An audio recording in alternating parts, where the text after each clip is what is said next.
Hello and welcome to the magazine. I'm Dan Ginden.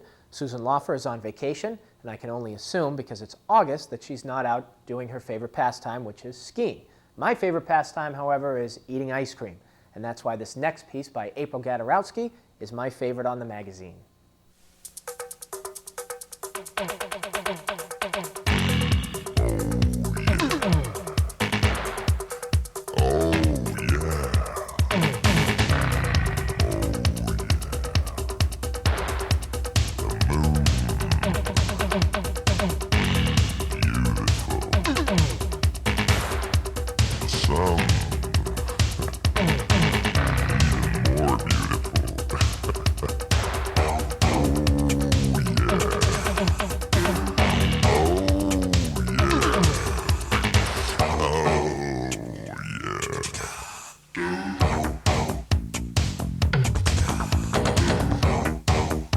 We're here at Kimball's for this very important making of ice cream, a summertime treat. We're here with Joe. Joe, how long have you been making ice cream? I've been making ice cream for 4 years now. 4 years. Yes. And would you say this is an easy process or a difficult process? A lot easier than anybody might think. It's easier.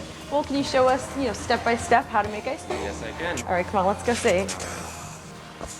This is huge, and you actually keep the ice cream in there. Who does this, and what is the process? We order our ice cream base from Frawley Foods, and they send a giant truck holding the 2,000 gallons. And it goes through a little porthole up there, and we pump it through this little porthole up there. It all gets pumped in. It takes about a half an hour to fill the thing completely. And where does it go from here? From here, we hook it up, goes through the pipes into the vats. So this is the beginning of the ice cream, correct? Yes. And so what is this? Right now, this is M&M, and it also makes vanilla peanut butter cup. And what are the ingredients in this? In this is vanilla extract with a couple of bags of malts, and that's what makes the M&M and vanilla peanut butter cup. And is this all milk or? This is all the milk, like butterfat, cream, sugar, the base that's in those tanks. Everything that makes it so good, huh? All right, so the ice cream's coming from the vats to the constant freezer. Can you explain the process? It gets from the vats after we flavor it. The machine pumps it through these pipes into those hoses, which pumps it through this horn, and it comes out as soft serve. And then once it, say like right now we're doing M&M, we'll spoon the M&Ms in, and then once it's done, put some parchment paper on it, and put it in this tunnel, where it stays in there for 24 hours. So is there recipes that you follow for making each ice cream? Yeah, or there is. There is. Yeah. Can you tell us the recipe for the M&M that you're making now? The recipe for the M&M gets malt and vanilla extract in it. And it's a secret amount, so. See, well, you don't have to tell us a secret amount. Do you put chocolate? I see the M&Ms, Yeah, but. not for the M&M. No. Some flavors we've tried chocolate M&M, and we've tried like every M&M flavor you can think of. So making all this ice cream, you probably don't eat too much of it, do you? No? I've been doing it for so long, so. And how long? 4 years? Yeah. What's your favorite flavor if you had to pick one? My favorite right now is malted blue crunch. Can you tell us a little bit about that? That's a chocolate base with malt and vanilla in it, and it's got Swiss style chocolate chips in it, which is chocolate covered toffee. So that's my favorite at the moment. Sounds good. So Jill, you're the manager here at Kimball's. Yes, Can I am. you explain a little bit about your shifts, like the time? Usually we have, it's me and 2 other managers here at Kimball's, and I'm here, usually it's like a 9 to 6 shift or like a 2 to close shift, so it's about a 9-hour or an 8.5-hour day here. And how long have you been a manager here at Kimball's? I've been here for the last 8 years, and I've been a manager for the last 5. Oh wow, excellent. So everybody comes and gets their ice cream, it's something people like to do in their spare time in the summer, to relax, but behind the scenes, is it as relaxing as getting the ice cream, or is it a bit stressful? No, actually it's a lot of fun back here. A lot of everyone here is like my age or a few years younger, and we just have a good time. We just, talk about like what we're doing for the weekend, and I mean, it may get stressful on a Sunday or so just because the lines are really long. We have windows 1 through 12 open, and it gets really busy here, but we get through it. This is Kimball's famous banana split. It takes quite a few steps to make this. We're going to watch and see how it's done.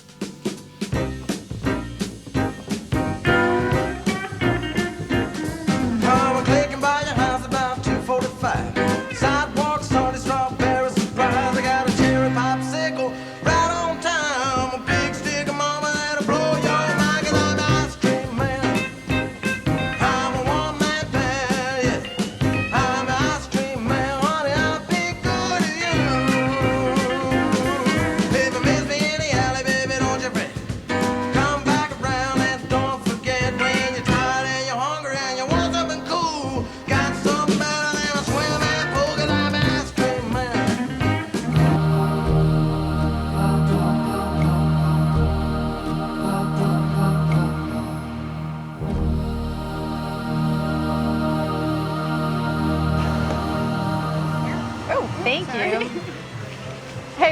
say.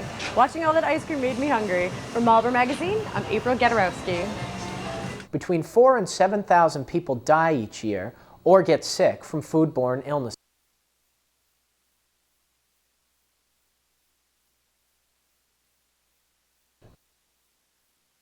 Is a foodborne illness? It's a bacteria. It's a result of a bacteria growth on your food, which is ingested. We don't live in a sterile environment, as you know. Everywhere we go, our food surfaces, the products we eat, the items that we use to prepare our food have the potential to serve as breeding grounds for bacteria. Okay. Bacteria are everywhere.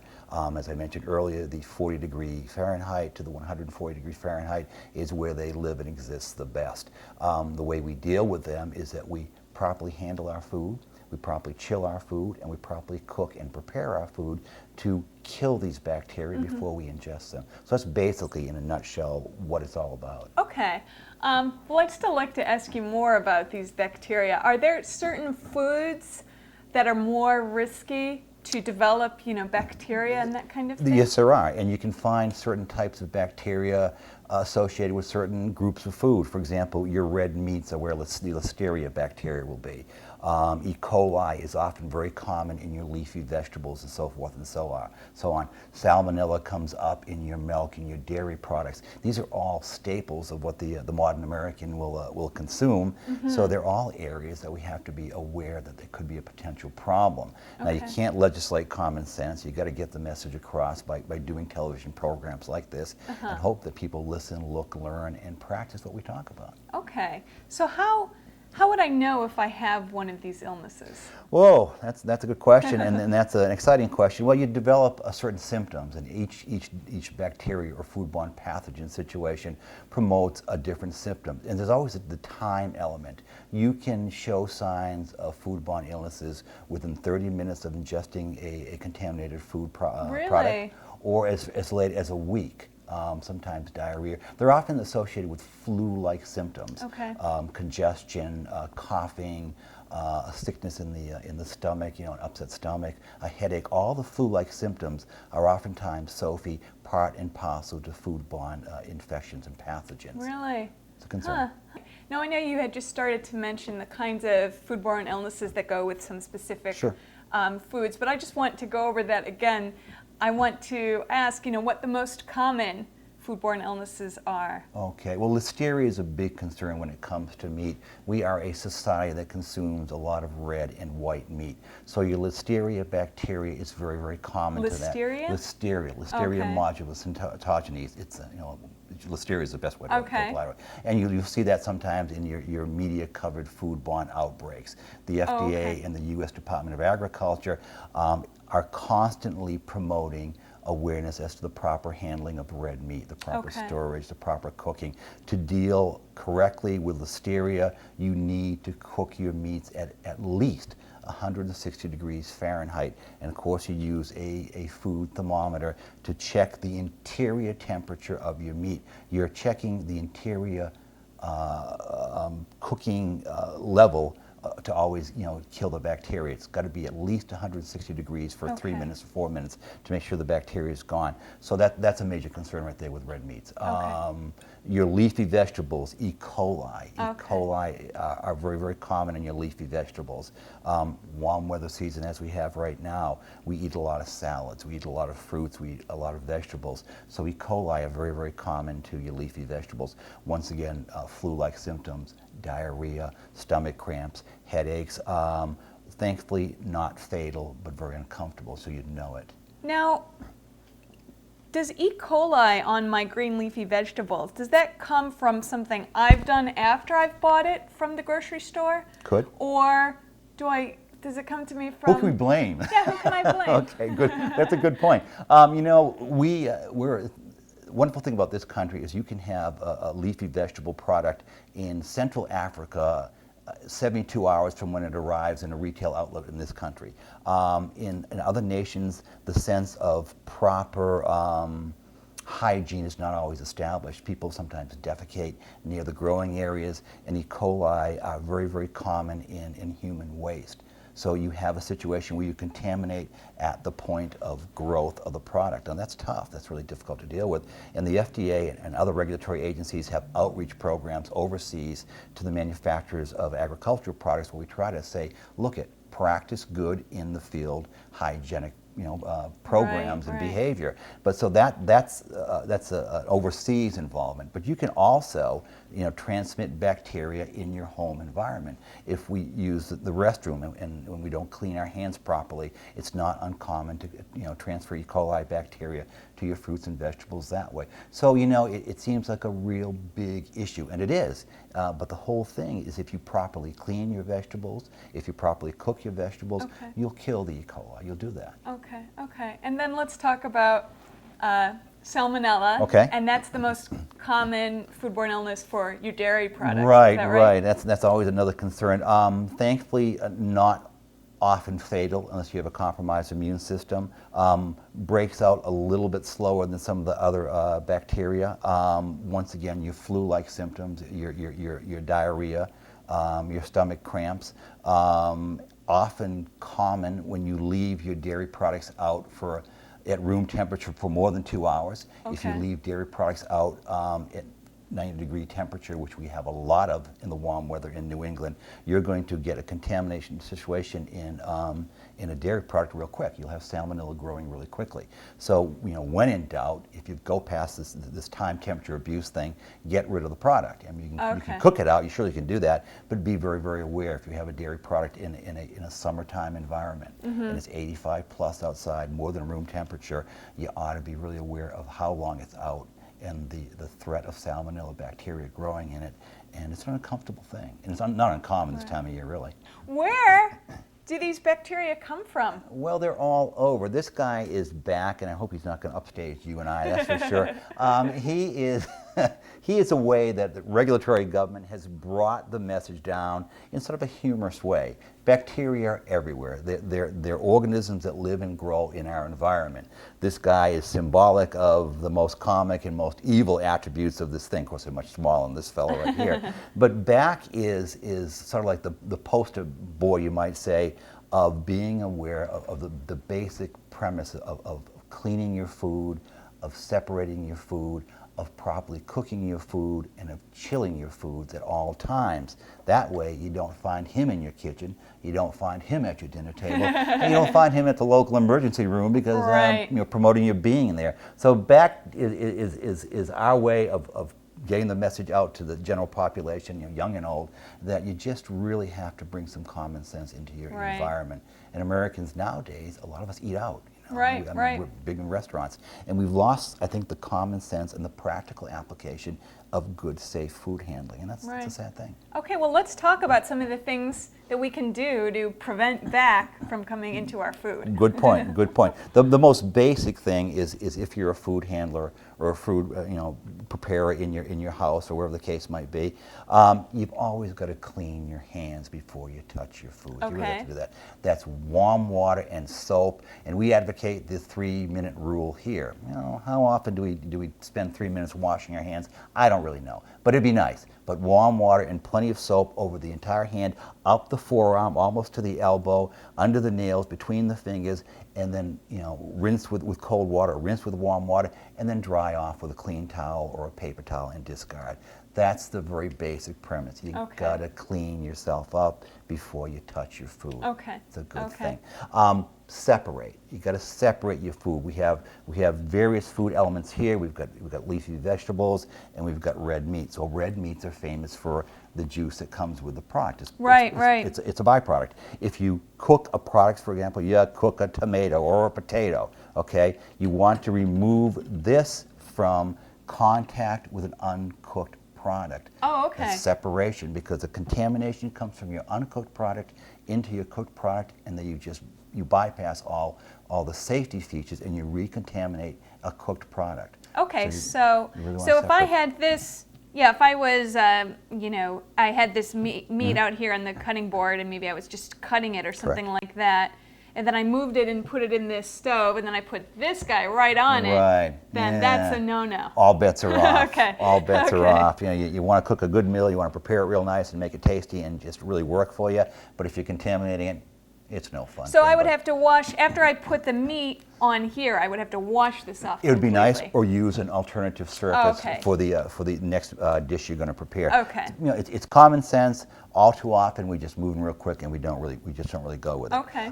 Cooking temperatures. Now, there's a whole lot of data on how you cook foods. You know, you should cook your average meats and your fishes and your poultries to at least 160 degrees. I know some people like things Okay. rare and medium rare, but 160 degrees Fahrenheit, using the good old, food thermometer to insert into the interior. The cooking temperature should be read in the interior of the food, is a good practice. A food thermometer should be part and parcel of every practical, responsible, food preparer or food preparation environment. That's an important thing. So you've got to cook to the proper temperatures. That's the Okay. way to do it. So Okay. that's a major thing. And then you want to chill. That's the fourth step. You really want to chill your products when you're done. When you're done with your meals, leftovers can be a wonderful add-on to what you're going to eat later on, but you should always follow the 2-hour rule. Don't leave your leftover on a counter, on a kitchen table, on a picnic bench or a blanket, for over 2 hours. Okay. Get it into a refrigerated environment and chill it properly. Oh, okay. Yeah, and people just always follow up on that. And if you're going to freeze a product, make sure that your freezer is 0 degrees Fahrenheit or less. And for a cold environment, 40 degrees Fahrenheit or less. And you can double check that, Sophie, by taking a secondary thermometer and placing it in your refrigerator and your freezer to make Oh, sure okay. that it links up with the in-system refrigeration Right, indicator. right. So those are the 4 steps, and people need to understand that. They need to keep that as part and parcel of what they're doing, and they need to adhere to it. We like that. Right, right. So if I was, on a picnic someplace fairly far away, Okay. and I had the food out, Right. and I had like an hour drive home. Tough environment. You would say probably Yeah. toss it out. It's probably Sure, because we know we covered listeria, we covered salmonella, Yeah. and those are not fun things to bring back from a 4th of July or a Labor Day Right, festivity, right. or a trip to the beach. If you're in doubt, the real bottom line, and it's simplistic, but it holds true, when in doubt, toss it out. Or Right. finish up all the leftovers at the picnic if you can. Right, right. Yeah, I important. see. Okay. So it's clean, then separate your Separate. ingredients, chill your leftovers as soon as possible, Did you do that? and cook it at the proper temperature. You are a fast study. All right. Okay. Your house is safe. Yeah, if everybody would do that, we'd be real happy. Oh, Seriously. okay. Okay. So are there any other techniques or anything else we should know about keeping the bacteria out of our food? Well, it would go on for a long time with some of these techniques and such. You should realize if you're computer literate, and most people are, you have a telephone at handy, call the FDA. We have a lot of literature that we can provide. You can reach us at 508-793-0421. That's my direct line. Or you can go on our website at www.fda.gov,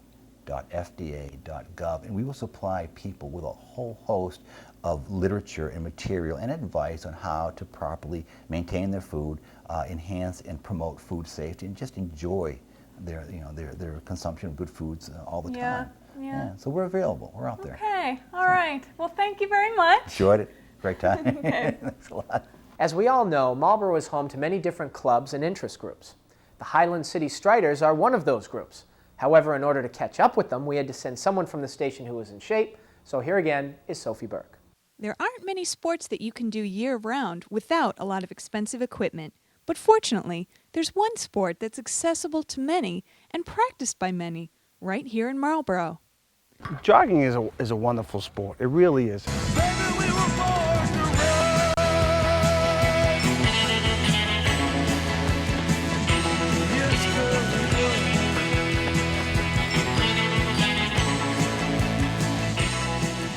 For the past year, Mark Vitale and his community of runners, the Highland City Striders, have been meeting at Galone Park twice a week to do this most solitary of sports together. 3 minutes! The Highland City Striders is a running club for adults predominantly. I like to try to keep it 14 years or older in the greater Marlborough area. That was founded many decades ago, and then it fell apart, and then I have resurrected it starting last year, and now we have around between 20 and 30 members. In its first year, the Highland City Striders ran about 20 races, including the Main Street Mile, a fundraiser for the high school track teams. We organized and supported the Marlborough Main Street Mile, which runs sponsored by the Marlborough Recreation Department as well as the Horatio Algiers Fair. We do it at 10 o'clock on the morning right before the fair, and then all the runners and their families, because it's a family event, it's only a mile running right down the middle of downtown Marlborough, and all the runners and their families can hang around the fair and have a ball. On Monday and Thursday evenings at 6:30, the Striders meet for a run between 3 and 5 miles, and on Sundays they meet up at a local eating establishment and go on a longer run from there. On Sundays, which is kind of fun and for anyone who's interested, we always meet at a fast food joint. So we'll meet at Panera Breads, do a 10-mile run from Panera's, and then once we're done, we'll sit down for breakfast. And you don't feel guilty about sitting down and having that bagel sandwich and a cup of coffee because you just ran 10 miles. In keeping with the relative low cost of the sport, there is no fee to join the Highland City Striders. No cost. No cost. Well, there's a cost. We have uniforms. If you want a uniform, there's a very nominal fee. It's basically you're just paying for what we bought them to begin with. But there's no cost to it at all. It's just, the cost is a little bit of time and a little bit of sweat, and that's it. And you don't have to be a speed demon to join the Highland City Striders, nor do you have to be able to jog 5 miles all at once. Some people that are beginners, they come down here. If someone emailed me, and they can contact me at run5kfast@yahoo. If they just wanted to start running, I'm here for them. I really am. I don't get paid. I just love hearing about people who have made progress. We're all slow, first of all. I mean, we really are. We have never, I kind of, and many people have heard me say this. If somebody's slowing, say someone goes off, we're doing 5 miles or 3, like tonight we might just do 3 or 4 miles. If someone starts to slow down, someone always will circle around and run with them. We have never, not once, left anyone behind. According to Vital, running provides a bevy of health benefits and is worth the initial aches and pains of getting in shape. Just going out there and jogging 20 minutes a day, research has shown that you'll decrease problems with heart, cholesterol, obesity, various types of cancer. It's basically a wonder exercise. It's almost miraculous. Just on 20 minutes of just simple jogging, the benefits of this would, I'm not sure about curing world peace, but just about everything else. As the fall season approaches, the Highland City Striders are looking forward to several races, including the Police Chase, the Forest 5K, and the Main Street Mile. When the colder weather hits, the Striders still run, though only on weekends, and of course, wearing more layers. There is some incredible gear they now make, Gore-Tex material that you can buy at some of the local sporting goods stores that are made to keep the body warm at like sub 40 degrees. And with wind chills up to 100, but those then if you're going to run in those extremes, then it costs more money, and then all of a sudden a sport that I was just telling you about that is relatively cheap to do, all of a sudden becomes a very expensive venue. I would say in general terms, the common jogger typically could run anywhere from the time, from 40 degrees to 80 degrees would be the ideal time that almost anyone could run. But whether it's cold or warm, the key thing for the Striders is to not give up. And it's real easy once you wake up in the morning and feel all those pains and crackly old body climbing out of bed to say, you know what, I'm just too old, I'm just too fat, I'm just too out of shape, I got bad knees, I got shin splints, and on and on and on the list goes. It's just very easy for people to do that. And I think one of the keys of being able to run with somebody who's been around running as long as I am is that don't give up on yourself. There are some wonderful resources, even here in town, physical therapists and sports medicine doctors that can help you overcome just about any obstacle, if you allow them to.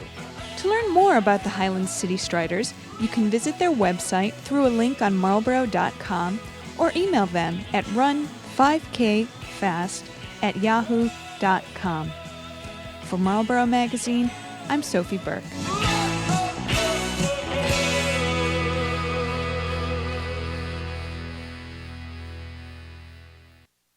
The Marlborough Food Pantry is one of the city's most helpful organizations. Here is Rob O'Keefe with a mid-year report on their needs. While many of us don't think about the hungry until the holiday season, hunger is a persistent threat year-round. Fatina Kerr is the Executive Director of Marlborough Community Services, the organization that runs the Marlborough Food Pantry. I have, and do on a regular basis, meet people here at the pantry that walk in and say, I haven't had anything in my refrigerator for a couple of days. That happens on a regular basis. Summer can be an especially challenging time for families struggling to make ends meet.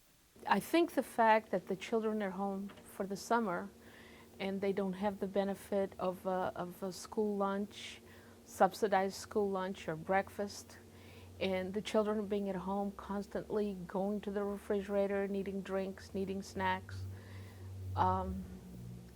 it's frustrating for the parents, because when the fridge is empty, it's not a happy feeling. That's why the food pantry does everything it can to meet the needs of its patrons year-round. At the beginning of the week, we set a goal for ourselves about how are we going to get food in here. And by golly, by the generosity of the people, a little bit of divine intervention, we get it done each week. Although the pantry works valiantly to keep its shelves stocked, this summer has been particularly challenging. Several things have led up to what our present circumstances are. One is the fact that the food drive from the post office this year was extremely small. It was the smallest ever. And we are going to continue working really hard with the letter carriers and everybody else to try and see what we can change for next year. Perhaps better public relations.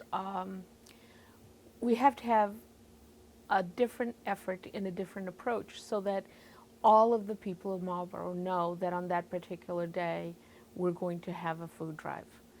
And hopefully we will get, again, all the volumes that we did in the past.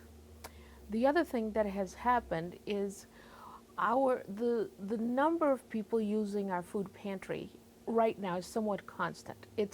That has sort of balanced out. What is very different this time around is that we are giving them more food than we did in the past because their need is so great. So in our continuing our mission that we cannot allow anybody to go hungry, we are just trying to make sure that the families, the children, have enough food to eat. And right now, it's critical. Anyone interested in helping the food pantry can donate non-perishable food items, anything from canned vegetables to juice, at the food pantry's location at the Walker Building, 255 Main Street in Marlborough. Donations are accepted Monday, Wednesday, and Friday from 9 a.m. to 1 p.m. Hunger, it's not a good feeling. And all of us have too much pride in our community, too much love for other fellow human beings that we can't allow hunger to happen in Marlborough. For Marlborough Magazine, I'm Rob O'Keefe.